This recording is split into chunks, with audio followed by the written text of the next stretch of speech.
They say the soul returns again and again until it completes the lesson it came to learn. But what happens when the learning is over? There's a quiet teaching passed down through sages and hidden scriptures that each soul walks through. Many lifetimes, gathering insight, letting go of burdens, and slowly ascending like a climber approaching a sacred summit. But then comes one life, one moment in eternity, when the journey nears its end. That life is unlike any other. You see differently. You move differently. Others may call you an old soul, but you know it runs deeper than that. You feel ancient, as though your spirit carries the memory of ages. And suddenly, the world no longer clutches at you like it once did. The noise becomes distant. The striving, the chaos, the competition, it all appears as if you're watching a scene from a distant tower, present, yet no longer entangled. If you've been drawn to these words, then something deep inside already recognizes the truth. This may be your final earthly incarnation, and the signs, once subtle whispers, are now echoing loudly within you. Let's explore 9 unmistakable indicators that your soul is nearing its last human cycle, the grand culmination of many lifetimes. Sign 1. You feel disconnected from material attachments, and it's not because you failed at the game of success. In fact, you might be quite capable in it. It's because some part of your being has outgrown the need for it. The allure of wealth, validation, reputation, it all feels like distant noise compared to a melody only your heart can hear. You're not cynical. You're not defeated. You're simply waking up. You look around and see the world chasing symbols, measuring worth in possessions and popularity.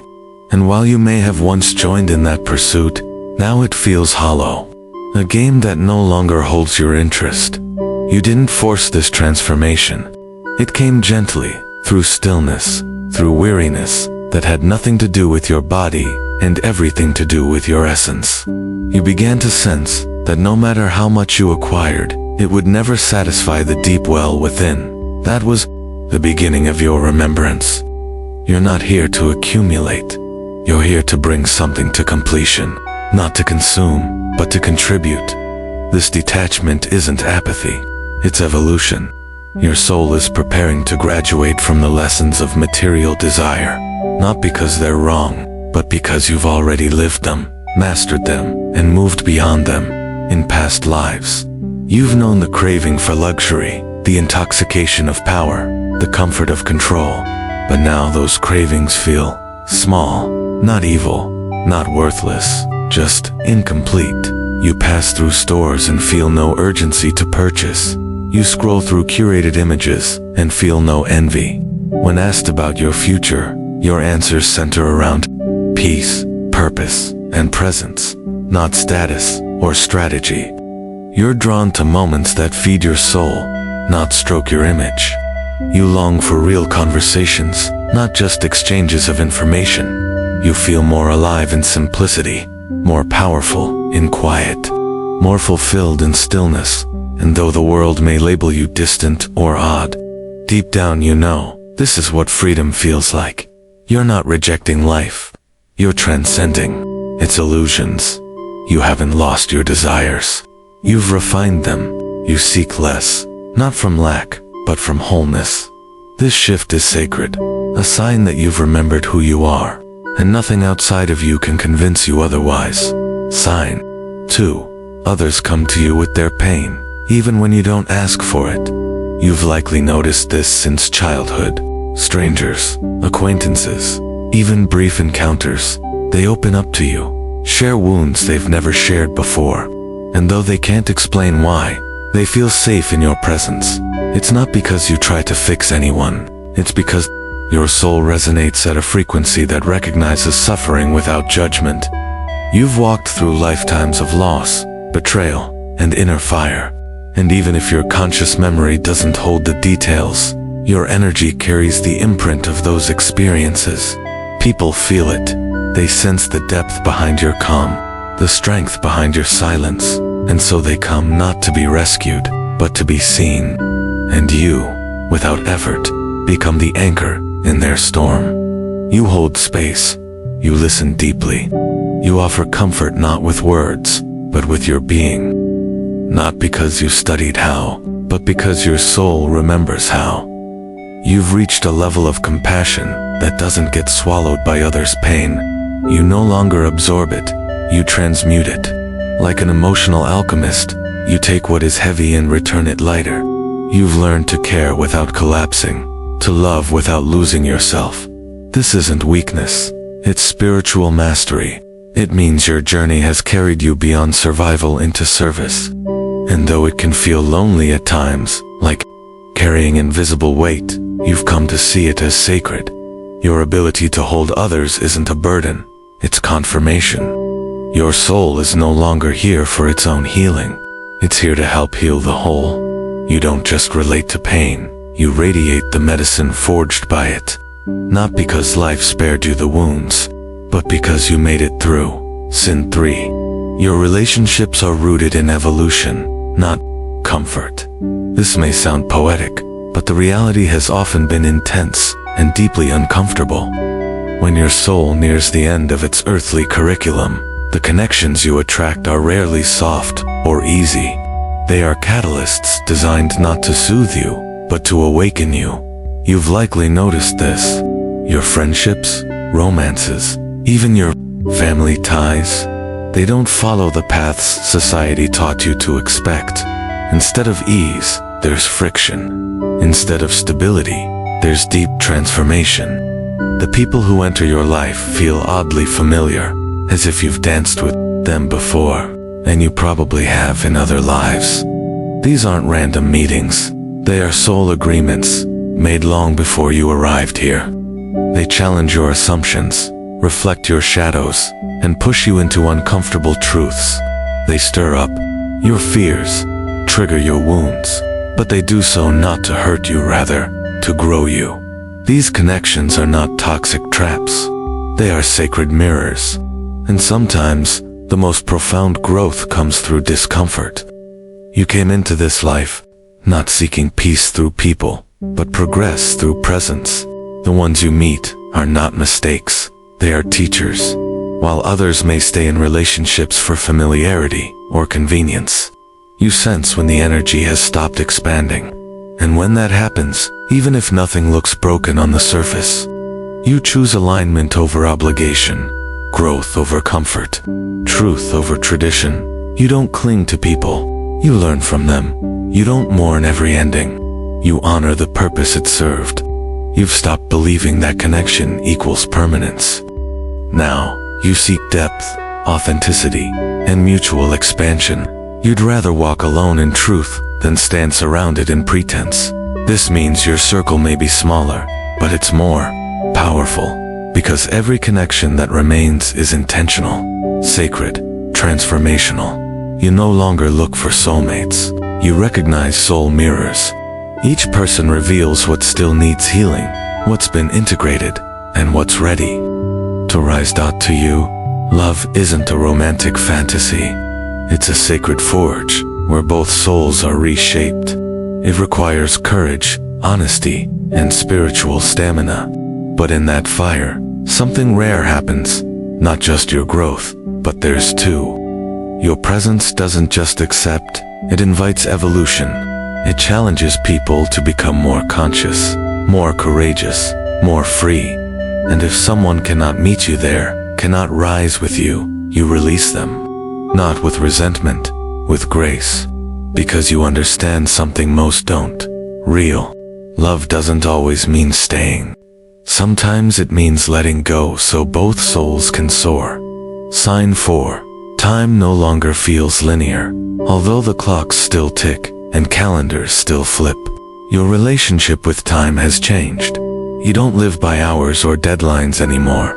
You live by flow, by rhythm, by the pulse of the present. You observe the world rushing, aging in fear, racing to outcomes. But you walk through it all, as though remembering something it forgot. That time is not a line. It's a spiral, a rhythm, a sacred unfolding. Some days pass in a breath, others stretch out like entire lifetimes. You find yourself asking less, "What time is it?" and more, What is this moment calling me to become? You are no longer ruled by urgency. You are moved by alignment. While others hustle to control life, you're learning to respond to its current. You sense when it's time to act and when it's time to wait, when to speak and when silence is the answer. Not because a planner told you, but because your inner compass has grown louder than the noise outside. This isn't laziness, it's wisdom. You've seen how forcing life breeds resistance, how trusting its pace opens doors without effort. You've felt how synchronicities appear when you stop pushing, how magic enters the space between effort and surrender. Even aging feels different. You don't see years as loss, but as layers of becoming. Sometimes you feel older than your age. Other times, ageless altogether. Because your soul doesn't carry numbers, it carries knowing. And that knowing says, time isn't running out. It's expanding. And as you slow down to truly be, you sometimes sense that this relationship with timelessness is more than spiritual insight. It's a quiet preparation, as if your soul knows that its work here is nearly done. When you let go of chasing time, and instead honor presence, you unlock a freedom deeper than any schedule can hold. Sign 5. You seek solitude, not as an escape, but as a sanctuary. And this is not because you've become cold or disconnected. It's because you've discovered something in the quiet that the crowd cannot offer yourself. You no longer fear being alone. In fact, you crave it, while others fill every second with stimulation and noise. You retreat into stillness like a sacred temple, because that's where the truth lives. That's where clarity returns. It's not that you've stopped loving people. You care deeply. You feel profoundly, but you've realized that constant engagement can blur your inner vision. That silence is not emptiness. It's space for wisdom to surface. In solitude, you realign. You remember. You hear your own soul whisper. You reconnect with a presence that doesn't need to prove or perform. You walk in nature and feel communion. You sit in silence and feel company. The practices others see as spiritual trends, journaling, meditating, reflecting, have become your way of breathing. You don't do them to grow. You do them because it's how your soul returns to itself. And in that return, something deepens. You no longer tolerate small talk or shallow connection. Loud rooms exhaust you. Empty noise drains you. You'd rather spend an evening under the stars than in a room where your spirit feels unseen.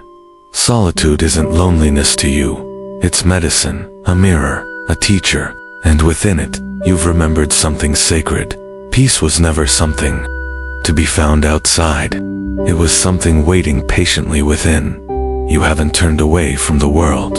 You've just stopped trying to lose yourself in it. Sign 6. Your intuition has evolved from a whisper to a command.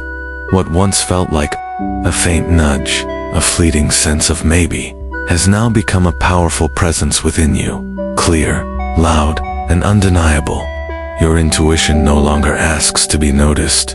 It demands your attention. It comes as sudden knowing, as physical sensations, as moments of instant clarity before your rational mind even begins to speak. You sense energy in a room before entering. You feel the truth behind someone's words before they've finished their sentence. You can see the outcome of a decision without needing evidence or analysis. You're not guessing, you're remembering. Because intuition, in its deepest form, is the soul speaking from lifetimes of wisdom. It's the inner compass, refined through countless mistakes, heartbreaks, revelations, and spiritual tests. You've ignored it before and paid the price. You've listened to logic over alignment and felt the fallout.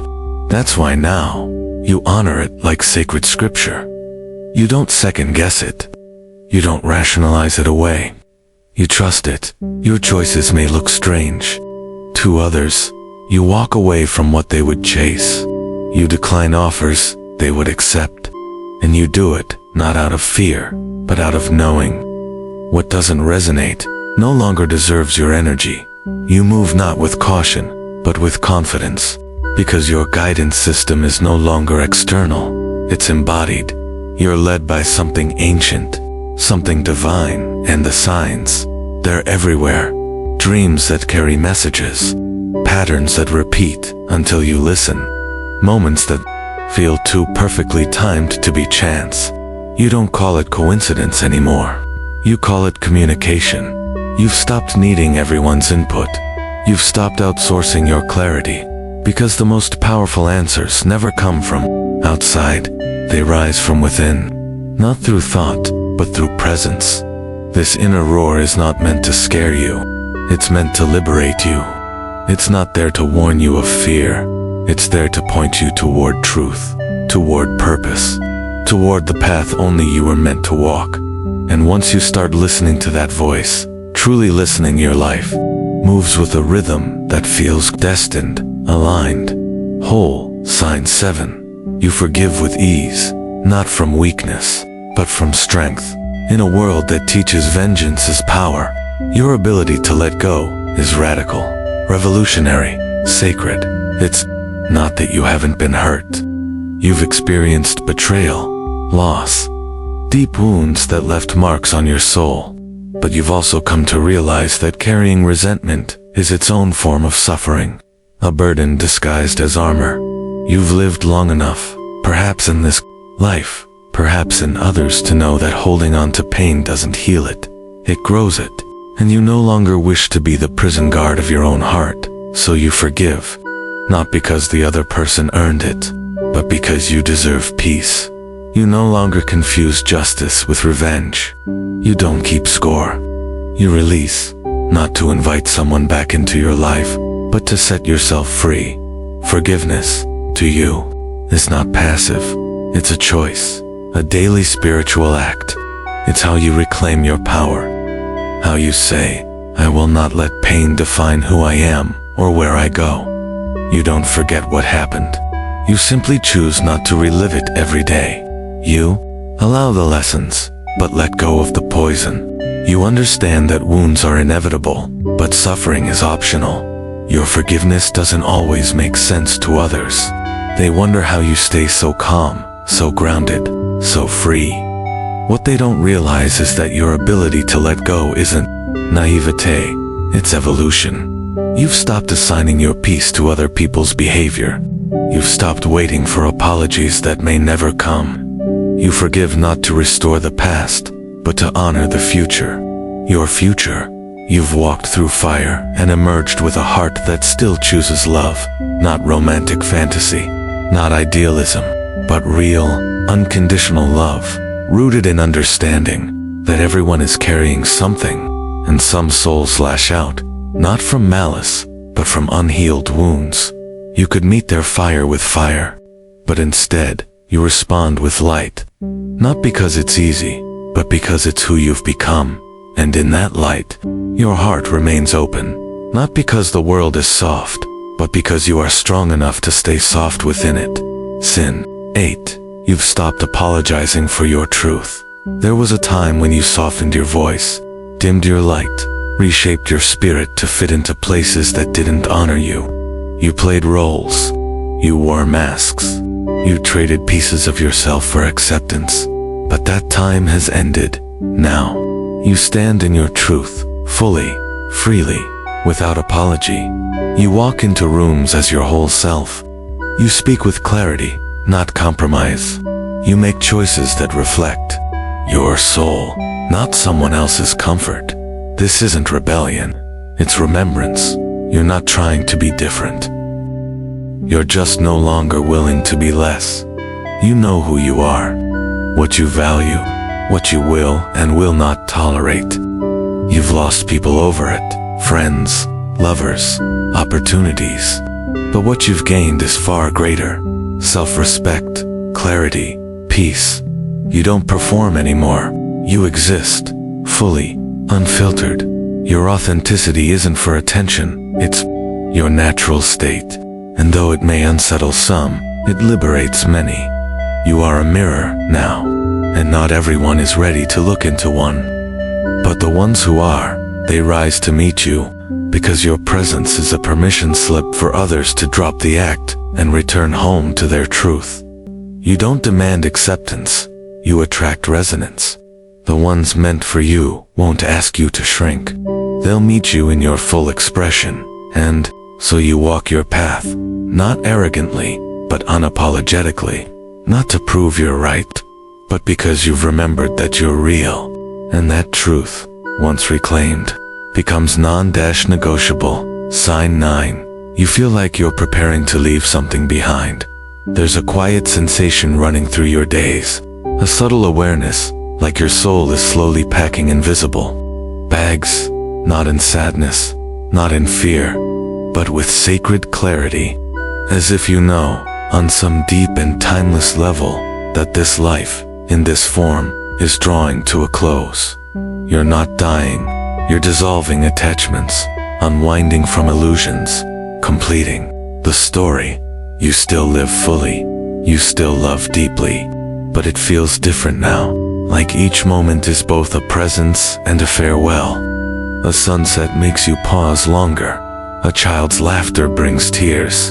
A memory from years ago suddenly feels fresh, as if time is collapsing and opening at once. You move through life with reverence, but also with release.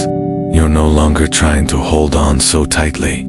You love without needing to possess. You show up without needing to control.